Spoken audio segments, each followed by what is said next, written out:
picture on the wall. So that picture was taken of this brewery, of this room in 2004 when the brewery first opened. What you will notice in the picture is the abundance of floor space. Yeah. They only had 2 fermenters in 2004. Because of the abundance of floor space, they held 3 separate weddings in here. Oh, nice. Now the only thing we have room for is beer. So we currently have 14 fermenters on this level with an additional 4 fermenters downstairs for a total of 18. Follow me.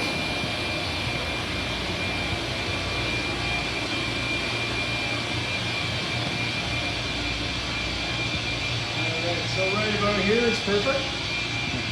So at this stage, a little bit of history, a little bit of background. So the building that you were just in, that building was built originally in 1864. So in 2002, they decided to put the brewery in here. Where we are currently standing did not exist. It took them 2 years to build this level and the level down below. One of the major concerns they had at the time when they were building was the weight of the tanks on the floor. So as a result, we were standing on approximately 250,000 pounds of rebar, reinforced with 4 inches of concrete. The floor will now hold a maximum weight of 1 million pounds. Jesus. So we did an estimate of all the tanks with all the fluid. It comes out in somewhere in the neighborhood of about 360,000 pounds. So we're not even close. Yeah. Now, once you get the floor in, the walls are up, the roof is on, your next stage is getting the tanks in here. That is the only access point. So every one of the tanks that you see in here had to be lowered in by way of a crane through the skylight. Now, it also increases the cost of everything. So one fermenter has approximate value of about $45,000 to $50,000. Add $40,000 to the cost of each tank just to get it in there. So 90 grand. Close to 100,000 per Yeah. tank. And we have 14 of them on this level. No, I noticed you guys are packed. We are. We no longer, we don't have any space. Yeah. If you were here about 3 months ago, you would have seen them lowering the pilot fermenters in. Oh, okay. So on our beer menu, you'll notice number 13 and number 15 on the beer menu says the word pilot in front of the name of the beer. Okay. That indicates small batch beer. So these fermenters, the maximum capacity is 10,000 liters. Those fermenters, 460 liters. So those are experimental beers are on tap number 13 and number 15. I've dealt with them. All the controls, Right, all right. the electrical. We had a tour of Bench Brewing. They have an amazing facility. Oh, did you see how nice it Bench? came up? Oh, it's Yeah. amazing. Oh, I didn't know. That's quite the spot. So now the brewery itself is owned by 3 families. 2 of the families are involved strictly as financial investors. The main family is Peter, his wife Andrea, and one of Peter's sisters, Patty. They run the day-to-day operation. So the original startup cost in 2002, when they started construction, $7.1 million. So now in 2004, when they opened their doors, the brewery was actually called something different. It was originally called the Robert Simpson Brewery. Oh, okay. The reason being, Robert Simpson was the first mayor of Erie in 1871. At that time, he was very popular because he was also a brewmaster. He owned 4 breweries in the area. They were called Simcoe Steam Brewing. Okay. So in 2004, they opened their doors. They called it the Robert Simpson Brewery. At that time, they produced 2 beers. One was called Anti-Gravity. It was a light lager. Anti-gravity? Anti-Gravity. Yeah, it's the one with the And astronaut on it. the other one was called Confederation Amber Ale. And we continued to produce those beers even after 2008 when they changed the name to the Flying Monkeys. Anti-Gravity was discontinued in 2017, and Confederation Amber Ale was discontinued around 2019. So our number 1 selling beer, any idea what it is? Juicy ass. Absolutely. So Juicy Ass, number 6 on our beer menu, accounts for 56% of our sales. So currently, out of 18 fermenters, we have 11 that currently have Juicy Ass fermenting in them.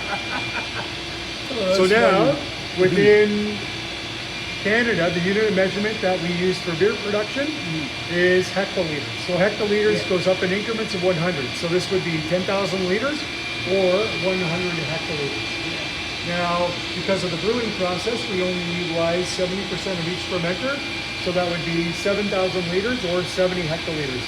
That is equivalent to approximately 14,000 cans of beer. Quick math, we have 18 fermenters on the go. So currently, right now, we have over 252,000 cans of beer fermented. Give me a straw. Yes.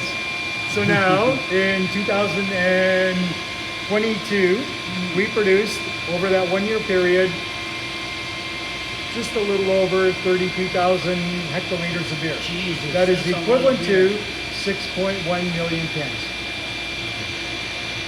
I think I drink Yeah, most of it, a 100 percentage, of them, no. a percentage of it. no, just a small percentage. Yeah, but I love doing them. Just Working in the breweries. yeah, I know. Yeah, just doing all the electrical, steady stuff. Now, currently, in each fermenter, the product that's in here is called a wort, W-O-R-T. So from the time they introduce the wort to the time it becomes beer, it depends on a couple factors. Number one, whether it's an ale or a lager. Number two is what we refer to as the ABV, alcohol by volume. QCS, our most popular IPA, 6.5% in the fermenter, takes approximately 14 days. A higher alcohol, or what we refer to as high gravity beers, Sparkle Puff number 2 on our beer menu, has an alcohol ABV of 10.2%. It's a triple IPA. Number 8 on the beer menu is Chocolate Manifesto, our chocolate stout. It has an alcohol ABV of 88%. And number 14 on the beer menu is called Space Age Sunshine, and it's a quadruple IPA. It has an ABV of 11.6%. Oh my God! Those ones you're looking on average about 5 weeks. Yeah. Then we have currently one beer that is not readily available. It only becomes available around Christmas time. It's called Invictus. It's a Russian Imperial Stout. We only make one batch per year. It takes the longest of all of our beers, 6 weeks in the fermenter. To ferment, yeah. Once we complete the fermentation process, we then place it in bourbon barrels that we receive directly from Kentucky. Yeah. And we place the Invictus in the bourbon barrels. We use Jim Beam, Heaven Hill, and Buffalo Trace barrels. And the Invictus ages for 1 year. It has an ABV of 18%. Jesus. As a result, in Ontario, once you start to brew beers in excess of 12% alcohol, you now require a distiller's license. So Peter is certified as a distiller. Now the Invictus, what's interesting is, because of the high alcohol level, 18%, it has a shelf life of approximately 7 to 10 years. So we'll get a lot of beer collectors, they'll buy 4 and 5 bottles at a time. Drink one now, save the other ones for later, and hopefully in 7 to 10 years, you're still around. Yeah, because Woodhouse, you ever see Woodhouse? I believe I've seen that. Yeah, green. I ended up with 13 cases of 2-4s. Oh, really? The guy didn't like the color of the beer. Right. It's okay. So But yeah, now, I love doing this. Sorry. So if you take a look through the skylight, you'll see another tank on the roof. I see it. That is our grain silo. So that grain silo holds approximately 13 metric tons of malted barley. The malted barley is the base for all of our beers. It originates from Saskatchewan and Alberta. It gets shipped by rail to Guelph. From Guelph, gets brought here by truck. The truck parks at the back of the building. It runs a large arm over top of the building, and it blows the grains in. That silo gets refilled once a week. Jesus. So over a 1 year period, we use well in excess of 250,000 kilos of malted barley. You come straight in. It comes in, so the silo, we have an augering system. Yeah. Transfers the grains from the silo to our milling mill. The 2 I've done, Yes. they're a lot farther, so it's a conveyor belt. Okay, right. Yeah, we have an augering system built into the top of just underneath the roof line, and it transfers the grains to the milling mill. I love doing them. Just the controls is unbelievable. That control panel, look at it. How many wires are in it? Between the wiring and the plumbing? Yeah, there's 1 mile, exactly. Yeah. All stainless. Yeah. Type of one. Come on this way.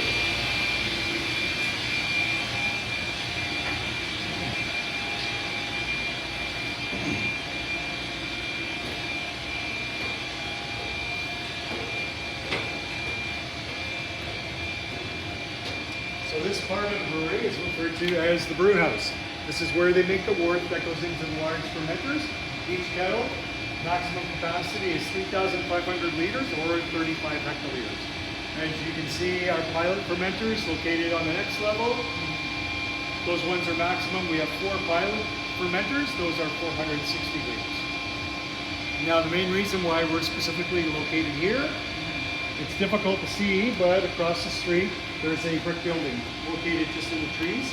And in that brick building are 3 wells. The water source for our beer is Heritage Well number 13. All of the water that we use for brewing comes directly from that well. So when it comes in, we do processing of the water. The water comes in nice and cold. It goes into a tank referred to, it's called our cold liquor tank. From the cold liquor tank, the liquid, then the water gets heated up, goes into our hot liquor tank. Liquor is a term that the brewers refer to the water as. Yeah, I've noticed. You need a lot of water. Yes, you go through a lot of water. Oh, so I know the 3 that. wells are owned by the city of Brewery.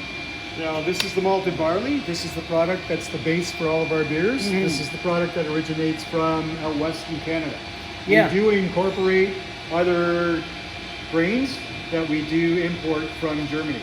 So Juicy S, our most popular beer, also blends in grains that are imported from Germany. Yeah. So this is the malted barley. This is a roasted barley. So the roasted barley, so that's used in all of our dark beers. It's a beautiful smell. They roast it out west for us and they ship it to us in bags. Yeah, they asked me to go to Calgary, do a brewery. I said no. Oh no? Didn't want to go all the way out No, there? I didn't want to go there. No. Now, when we talk about malted barley, so what happens is, you can see the white specks in the malted grains. So what happens is, what they do is they actually take the grains, they force them to sprout. Once they start to sprout, they stop the process dead. What that's doing is, you can see the white specks, those are the white starches. So containing the white starches are sugars. So by malting it, what you actually do is increasing the amount of sugar in the grains. Yeah, and more alcohol.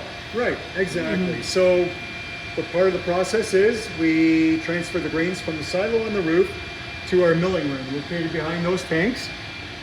Mills the grains, exposes the white starches. We then transfer the milled grains to this unit up on top over here called a grist case. The minimum amount that we're going to use is approximately 750 kilos. Holy They shit. drop the grains into the kettle down below called the mash tun. We're going to hydrate it with the hot liquor at a temperature of around 66 degrees Celsius, about 150 degrees Fahrenheit. That hydrates the grains, forms a mash. Yeah. Once the mash is formed, the mash gets transferred to the next kettle, which is currently being cleaned. It's called a water tun, L-A-U-T-E-R. The water tun basically operates like a big coffee filter. In the base of the water tun are tiny, tiny holes. They transfer the mash into the water tun. They add more hot liquor to it. That's referred to as a sparge. Once the grains can no longer hold any more of the hot liquor, then they're going to remove all that liquid from the grains. It's called the runners. The runners go through the holes in the base, through the pipes, and into the next kettle called the brew kettle. The spent grains, which we no longer have any use for, they get pushed out the back onto a conveyor. They're taken to a holding container in the basement. Just north of the city of Barrie is a little farming community called Phelpston. And they use that. Once a week, the farmer comes down from Phelpston, takes the spent grains, feeds them to his cows. I know, I see the whole process. Right, so we're not contributing to landfill, we have a Yeah. smaller footprint, pardon me, and we have happy cows. Nah, well, they're drunk anyways. So, no. So now in the brew kettle, we're going to bring the liquid up to 100 degrees Celsius. We have a boiler unit. It's going to boil it at 100 degrees Celsius, and then the brewer is going to add some hops. So these are called Sabro hops. So all the hops that we currently use, we get them from Man, that's strong. we get them from a distributor in Washington State called Yakima Chiefs Hops. It's a consortium, a variety of farms. There's about 13 or 14 that all grow hops. Yeah. Once a year, the owner and our head brewers, they get to travel to Washington State. They get to pick the lots where the hops grow. So these are referred to as dry hops. That's a sweet smell. Yeah, so they're used to add flavor in the fermenters. Yeah. So these are referred to as flavoring or aroma hops. Yeah, I know the process. It's unbelievable. Any questions? Hmm? Okay, any questions? No. So the last part of the process for the kettle system, this is called the whirlpool kettle. So this is where we start to introduce dry hopping into the equation. The brewers will introduce the hops into the wort. Starts to add flavor to the beer. I know, I've seen the whole process. It's like, wow, that's a lot of work. But It's sweet it beer. entails a lot more than what the average person thinks. Yeah, about with, making yeah, beer. about making, So yeah, we exactly. get a lot of home brewers coming through on the tours. They want to see how we make beer in comparison to how it is making it at home. Yeah, but Basically follows the same formula. Yeah, It's just it we is, use a yeah, lot yeah. more ingredients. Yeah, well, yeah, your capacity is a lot larger. Absolutely. Come on this way, watch your step.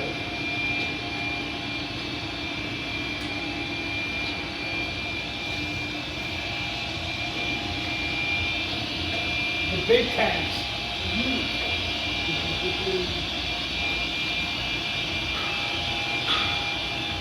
So this is a new piece of equipment that just arrived from I've Germany. never seen it before. It's called a centrifuge decanter.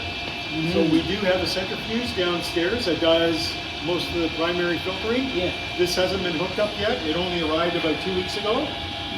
We were waiting for it. It was supposed to have arrived in January, then it was supposed to have arrived in February, then it was in June, and we just got it about 2 weeks ago. Yeah.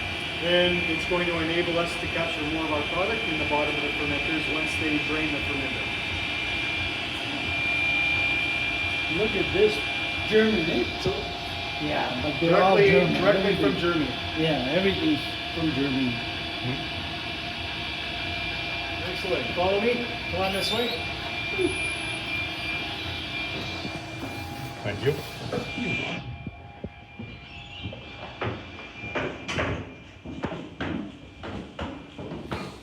Watch your step.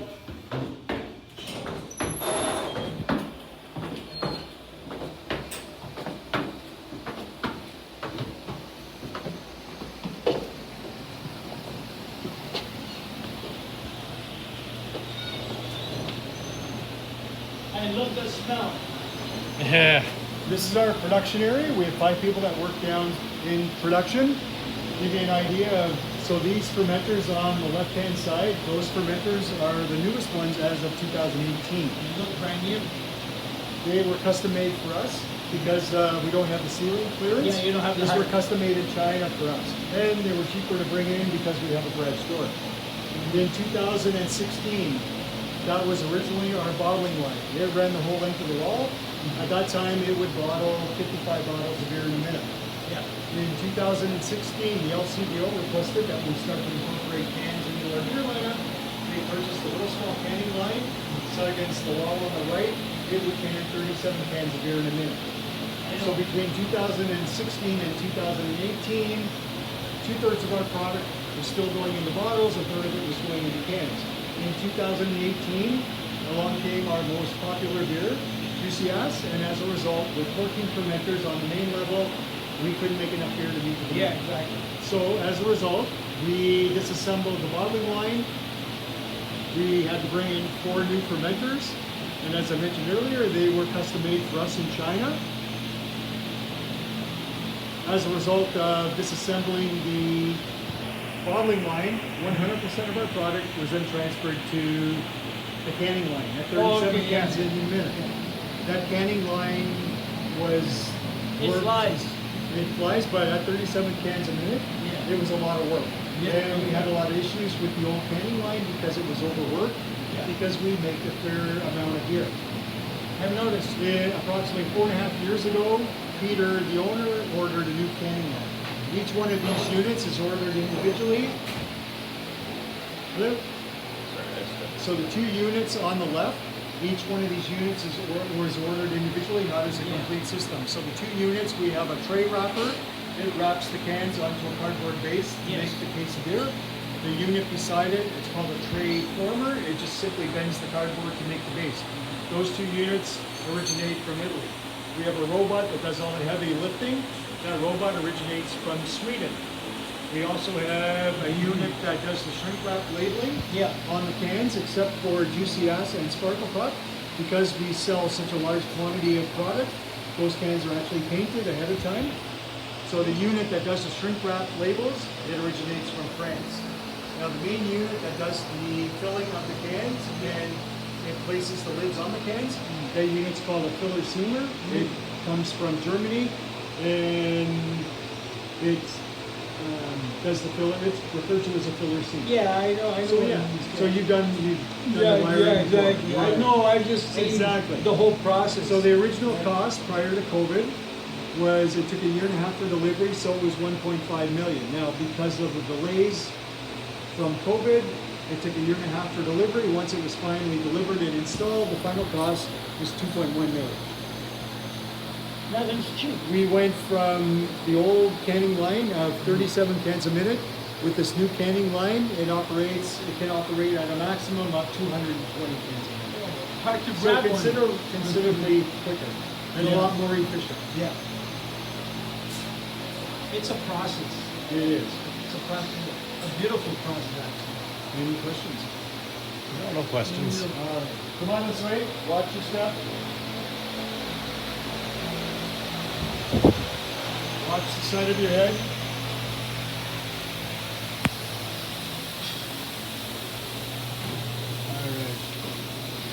Oh, And, shit. yeah, watch yourself. So come on in here. I'm going to show you the robot in action. So the robot actually has a built-in turbo. Oh, So we're going to put the robot in motion. The first cycle will be slow motion. A secondary cycle is 120 cans a minute.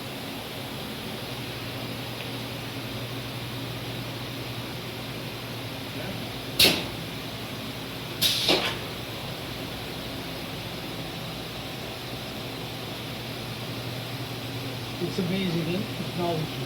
Yeah. And everything was done manually before the introduction of electronics, so Yeah. And then they canning all that stuff. we're very conscious of it not anywhere near as efficient. Yeah.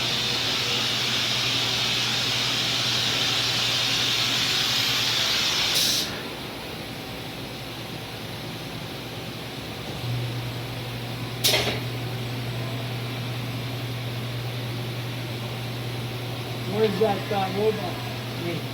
This one, the robot's made in Sweden. Oh, okay.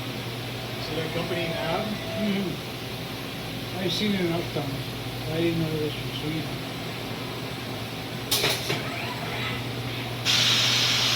this is operational stage. Yeah, that's cool.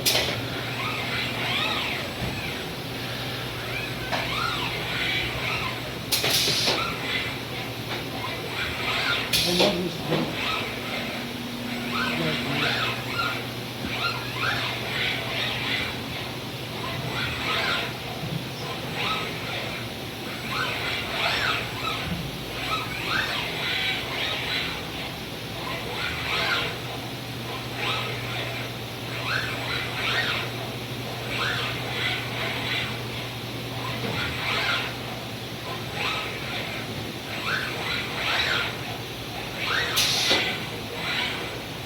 I like the camera arm. Yeah, put the handle in your arm. Yeah, exactly. That's cool. Excellent. Come on this way. Oh, I like that. Yeah. First time I've seen it at a brewery. That's cool. And this unit's called the filler seamer. 21 heads, fills 21 cans at a time. Once the can has been filled with a product, it continues through the assembly, and these are the lids. So this unit's referred to as a seamer.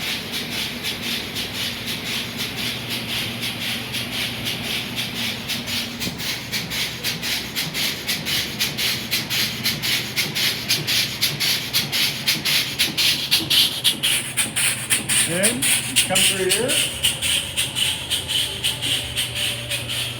And these are the variety of beers that we've made over the years. Some are still in production, some have been discontinued, some are referred to as seasonals. We're constantly bringing out a new beer. So we've actually outgrown the display cabinet. We're going to need another one. Ah. It's okay, we'll help you. We'll take all these, right? Me and you. And I can probably help you with that because I have a certificate in museum science. Oh, very good. nice. You're familiar with the Bare Naked Ladies? Oh, yeah. Rock Yes, band? yes. So in 2012, the Bare Naked Ladies, the band came in and they helped make a chocolate stout. Because of the popularity of that particular beer, that's why we currently have Chocolate Manifesto on the beer menu. Oh. And that one's become one of our staples. Very popular. The chocolate stout is very popular in the I've United never States. had it. We use 3 types of chocolate. The chocolate that we use, we purchase from a company in Toronto, and they import it from Mexico. That's cool. And this is the original Robert Simpson can, so you can see the difference. Wow. Still a pretty kind of can, right? Yes. The other ones are just psychedelic, which I like. And then over here on this wall, we've got a little bit of a history in pictures.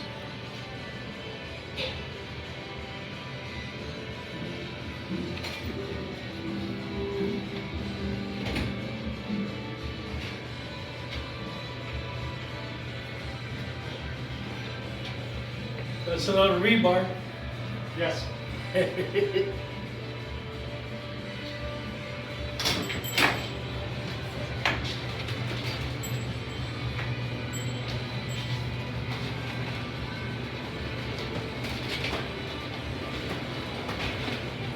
And watch yourself. Come on this way, guys. Over here we have our bin map. This gives you an indication of where we ship our beers around the world. Very nice. I gotta go to Colombia to see if we have their beer here. Actually, I'm planning to go in this. I haven't been in years. Watch your back, guys. Coming through. Oh, So there you have it, guys. Yeah, thanks. All right, you're welcome. I enjoyed that. No problem. yeah, thank you very much. It'll be welcome. great for my channel.